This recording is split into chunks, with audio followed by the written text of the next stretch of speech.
بسم الله الرحمن الرحيم، والصلاة والسلام على أفضل النبيين سيدنا محمد عليه الصلاة والسلام. حبايبي عاملين إيه؟ أخباركم إيه؟ يا رب أكون ضيفة خفيفة على قلوبكم يا رب، وتستحملوني معلش لو في أي حاجة كده ولا كده، لأني أنا أول مرة فعلا أعمل فيديو، فاستحملوني بقى. أنا النهاردة هعمل بيتزا بالجمبري وبيتزا بالجبن، مشكل جبن كده. فحبيت بس اوريكم التحضيرات بتاعتها. انا بحب اعمل فلفل الوان مع طماطم مع فلفل سبايسي مع فلفل اخضر عادي، كل اللي احنا محتاجينه. ده اللي هو بيغطي الوش قبل الجبنه. واحتاج بس للجمبري ملح وكمون وفلفل اسمر. دلوقتي انا عندي طاسه على النار، معلش بقى انا يعني بصور حاجات بدائيه، يعني معلش مفيش استعدادات كاميرات ولا حاجات من دي بقى، من الحديثة اللي دلوقتي احنا لسه في اول القناة، وان شاء الله ربنا يكرم. فانا عندي دلوقتي طاسة على النار فيها حبة زيت، فانا هجيب الجمبري. انا ده جمبري فريش كنت جايباه وكان عندي في الفريزر، نضفته انا وشلت الكيس الرمل اللي فيه، وباخده تشويحة كده بحبة زيت وملح وكمون، بياخد تقلبتين بس وخلاص، على كده بيبقى خلص خلاص. وبركنه. انا اضطريت اعمله بس هو الاول، المفروض كنت عجنت العجينه الاول بتاعه البيتزا، بس انا علشان عامله الجمبري بقاله شويه فقلت لا اعمله هو واركنه وبعدين اعمل العجينه. فانا مش هطول عليكم الفيديو، كل حاجه هعملها هرجع لكم تاني بيها عشان ما اطولش عليكم الفيديو تزهقوا مني. اخده بس تقليبه كده لغايه ما لونه كده يغير.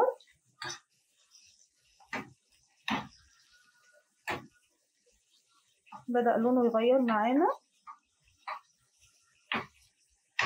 هجيب الملح والفلفل والكمون واحطه عليه،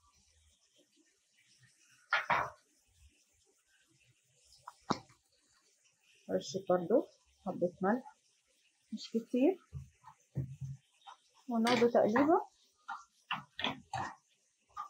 انا كده بعد ما هطفي على الجمبري هسيبكم لغاية ما اقطع الحاجات دي، الطماطم والفلفل والحاجات دي، وبعدين هجيلكوا تاني بقى وانا بعجن العجينة عشان اقول لكم على المكونات بتاعتها البيتزا، لان البيتزا دي انا معتمدة العجينة بتاعتها بقالي حوالي بتاع 15 سنة، كنت خدتها من اختي فعجبتني قوي فمعتمداها في البيتزا وفي العيش باللحمة. بصراحة جميلة جدا في الاتنين، ومكوناتها بسيطة يعني. بس قدامه ثواني بس واطفي عليه. هو انا شكلي كترت الزيت فما فيش مشكلة، انا ممكن اطفي عليه واخده من الزيت عادي مش مشكلة، عشان لو سبته لغاية مدة اطول هيجلد مش هيبقى حلو ولسه كمان هيدخل الفرن. فانا هضطر ان انا اطفي عليه واسيبكم وبعدين ارجع لكم بقى وانا بعجن العجينه ان شاء الله. حبايبي رجعت لكم من تاني. انا جهزت الدقيق، خدت حوالي نص الكيس بتاع الدقيق وشويه عليه كده، كام معلقه. وكل اللي هحتاجه هحتاج خميره، معلقه خميره كبيره، واربع خمس معالق لبن بودره، وذره ملح، وربع كوبايه زيت، ومدفيه ميه في البراد علشان احط الميه عشان تخمر على طول. فانا دلوقتي اول حاجه هعملها هنزل المكونات الجافة كلها مع بعض. تمام، مكونات الجافة كلها مع بعض، وهنزل العجان. سامحوني بقى عشان ايه بشتغل بايدي. ماشي، انا نزلت كده العجان، هاخده لفة بس المكونات الجافة. معلش للصوت بتاعه بقى.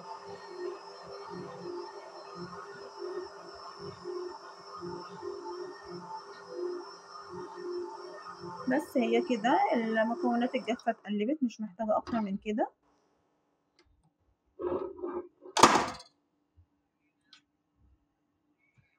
تمام، بعد كده هجيب ربع كوباية زيت، هحطها،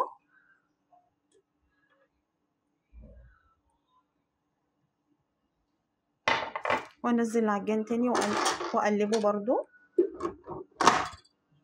اقلبه تقليبه بسيطه. انت لو بتعجني في حاجه خارجيه، طبق او حاجه خارجيه او عجان خارجي، فانت بتعملي الخطوات دي برضو، يعني بتقلبي بمعلقه المكونات الجافه وبعديها الربع كوبايه الزيت. بعد كده بقى بتحطي الميه وبتعجني بايديكي لغايه ما العجينه تبقى زي ما هنشوفها في الاخر كده، لان كل ما بتخدمي العجينه كويس كل ما بتطلع احسن. كده هنفصل. المفروض ان انا احط من كوبايه لكوبايه ونص على حسب العجينه ما هتلم ميه، فانا هحط كوبايه دلوقتي واشوف.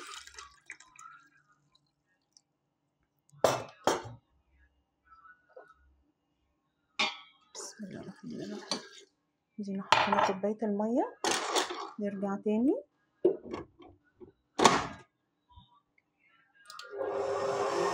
على السرعه الاولى اللي هيشتغل بعجان، على السرعه الاولى الاول كده لغايه ما الميه تلم شويه مع العجينه.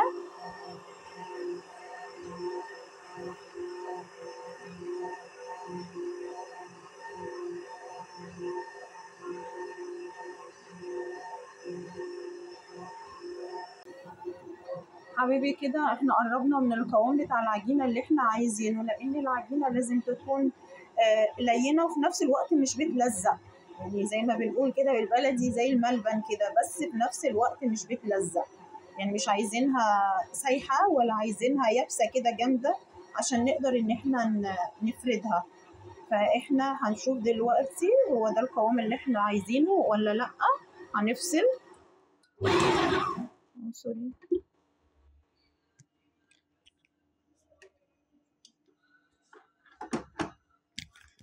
اهي العجينه، يعني يعتبر هي ديت ايه اللي احنا عاوزينها. انا نسيت اقول لكم انا حطيت حوالي كوبايه ونص ميه، فدوت بيختلف من دقيق للتاني، في دقيق بيحتاج اكتر، في دقيق بيحتاج اقل، بس احنا عايزين اللي هي العجينه، انتوا فاهميني طبعا، اللي هي العجينه اللي هي ولا بتلزق في الايد ما بتطلعش دي، ولا العجينه الناشفه اللي هي صعب ان هي تتفرد معانا.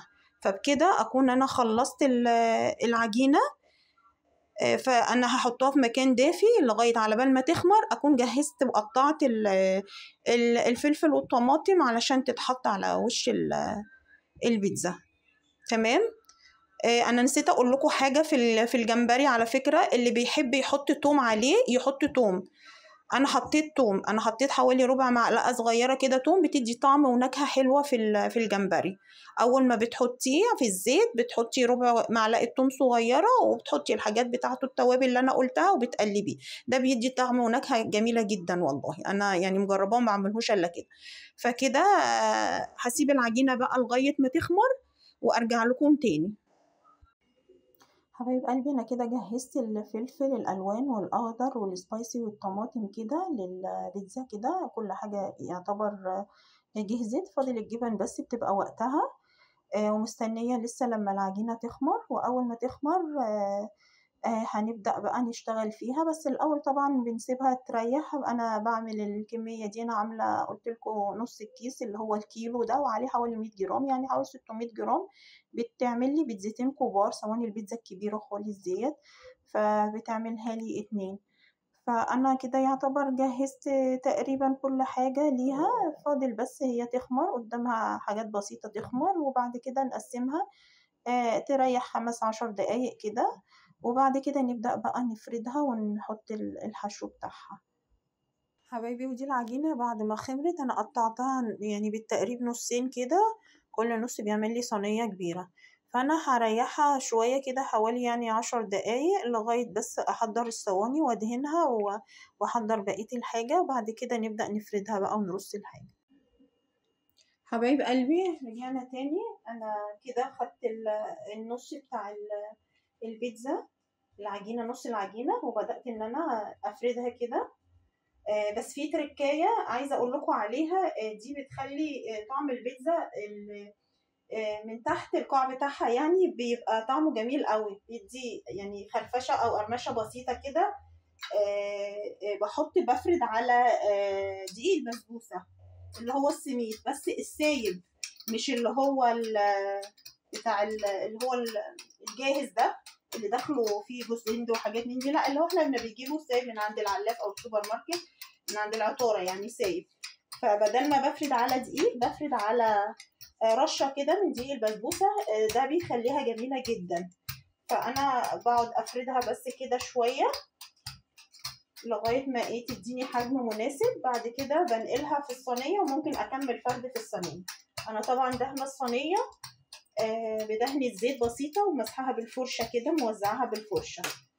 فانا كده دي اول بيتزايه خلاص، ما خدتش وقت زي ما انتم شايفين. ليه؟ عشان العجينه مخدومه كويس ومعجونه كويس وارتاحت برضو كويس. كل ما تريحي العجينه يعني كل ما بتديكي ايه نتيجه اسهل وتتفرد معاكي اسرع.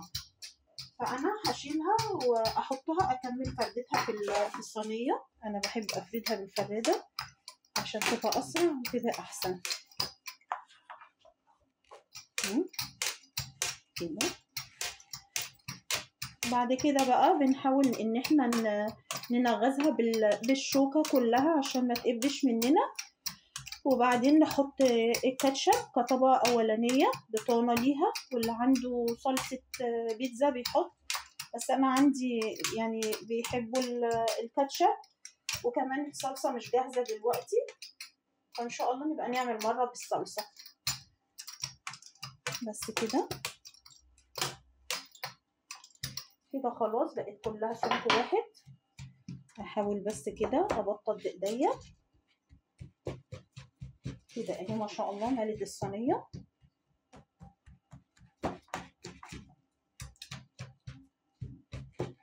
تمام كده.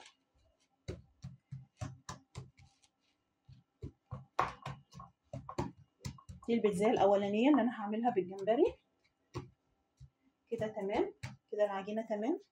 نجيب شوكه ونحاول بقى ننغز الصينيه، نلفها كده عشان نحاول على قد ما نقدر ننغزها كلها عشان طبعا ما تقبش.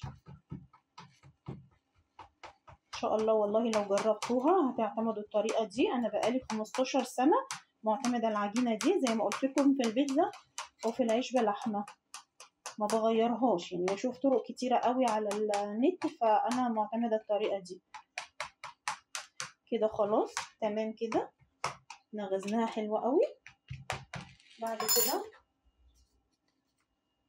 هنحط الكاتشب، وطبعا الكاتشب دوت لو بارد او سبايسي على حسب رغبتكم. انا عندي طبعا كلنا الحمد لله بنحب الحاجه سبايسي، فبعمل الحاجه احلى حاجه ان الكل بيحب حاجه واحده، فما بتعمليش حاجه لحد وحاجه لحد تاني، فالاكله كلها بتبقى ايه واحده. نرش كده وبعدين نفرده بالمعلقه. نفرد بقى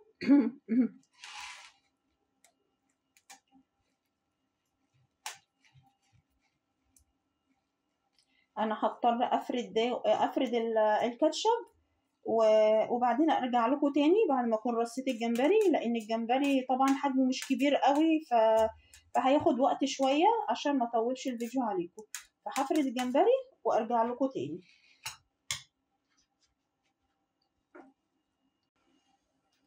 حبيبي كده يعتبر كده بعد ما حطينا الكاتشب ورصينا الجمبري وحطينا الفلفل زي ما انتم شايفين ديت شكلها النهائي. بعد كده هحطها في الفرن، يكون مولعينه من قبليها يعني. هحطها بس انا متعوده ما بحطش الموتزاريلا عليها اول ما بحطها. انا بحطها لما تبدا تحمر من تحت، فبروح حاطه مطلعه حاطه الموتزاريلا عليها يا دوبك تاخد 5 دقايق كده اشوفها تسيح. بعد كده لو احتاجت ان انا اولع لها الشوايه بولع لها الشوايه، ساعات ما بتحتاجش فبطلعها. فدي برضو ايه تاني تركه مع الدقيق السميد اللي بتعجني اللي بتفرجيها عليه، وان الموتزاريلا ما بتتحطش في الاول عشان ما تنشفش. وهي ديت شكلها، وبرضو هنشوفها بعد ما هتخرج شكلها النهائي هيكون ايه. هشيل ديت على جنب وهعمل التانية موجبا. وبعد ما اعملها برضو هوريها لكم. ديت الصينية التانية البيتزاية التانية برضو هعمل معاكم زي ما عملت في الاولانيه، هنفردها بس كده شويه بسيط، وبعد كده بالفرده. على فكره يعني انا الفيديوهات ان شاء الله لو كملت اللي انا هعملها، مش بعمل الاكل مخصوص علشان الفيديو او القناه، لا انا هعمل الاكل اللي انا هاكل منه. يعني كل مره هعمل الفيديو ده الاكل ده اللي انا عامله حسابي ان انا هعمله ليا ولولادي يعني والبيتي هناكل منه. مش بعمل مخصوص اكلات يعني مأفوره او حاجه، لا الاكلات كلها اكلات طبيعيه وفي متناول الجميع. يعني مش هنجيب حاجات مخصوصة مكلفة وغالية علشان خاطر نطلع بيها في الفيديو أو حاجة، لا. إن شاء الله حتى لو عملنا أكلات شعبية أو حبة فول بطماطم، حبة فلافل، حبة شكشوكة، بطاطس محمرة، الكلام ده كله، فأنا الفيديوهات بتاعتي هتبقى من قلب أكلي أنا اللي أنا هاكله، مش مخصوص عشان خاطر الفيديو. أهو فردناها برضو هنلمها ونحطها في الصينية ونكمل فردتها في الصينية، نوسطنها شوية، نكملها في الصينية زي الأولانية برضو. نبدأ نفرد، ما تخافوش هي مش هتلزق لأني أنا حاطة دهناها بالفرشة دهن الزيت كويسة. تمام.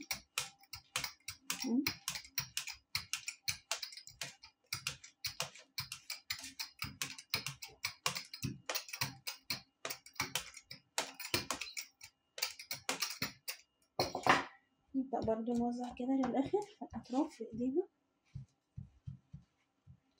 الإيد ما فيش غنى عنها برضو، ربنا يتمها لنا النعمة يا رب.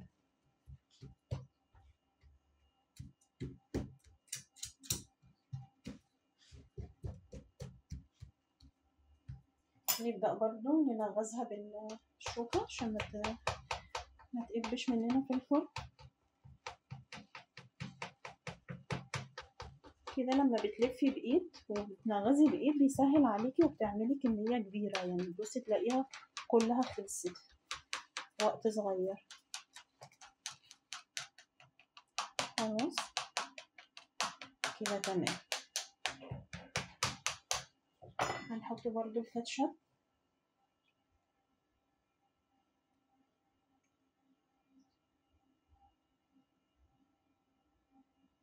الكاتشب ده جاهز على فكره، بس انا اللي بفضيه في الازازه دي عشان بتسهل عليا.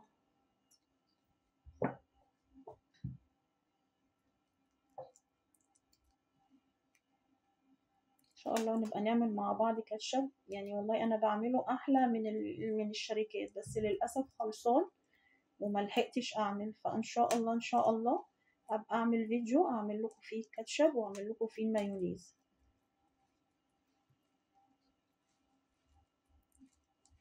كده تمام. معلش هي دي حته فلفلايه وقعت فخليها كده. كده هنحط فلفل. كده خلصنا الخطوه دي.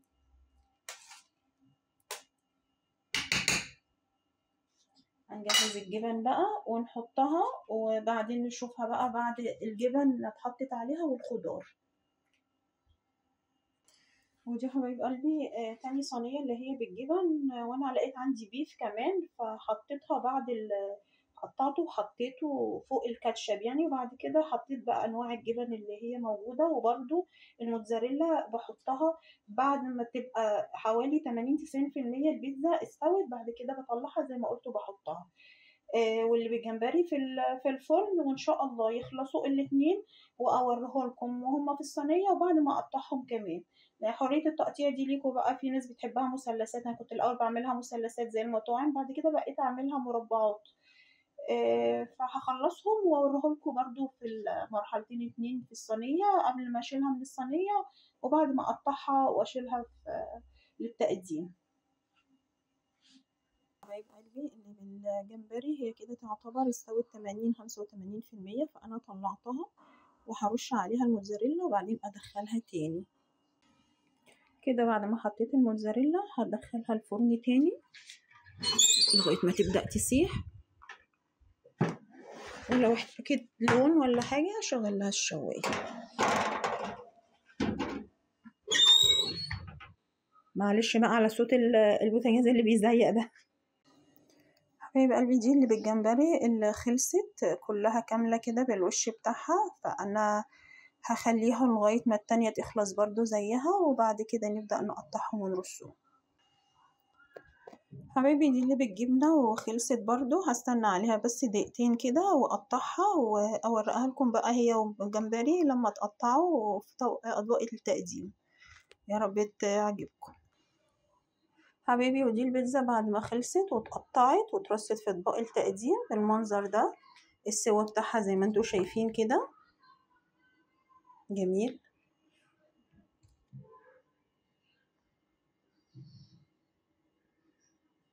وعلى فكرة طبعا معلومة معروفة، اللي عاوزها رفيعة أو فيها سنة قرمشة شوية بيرفع العجينة، واللي عاوزها تخينة طبعا بيخلي العجينة سميكة ما بيفردهاش قوي.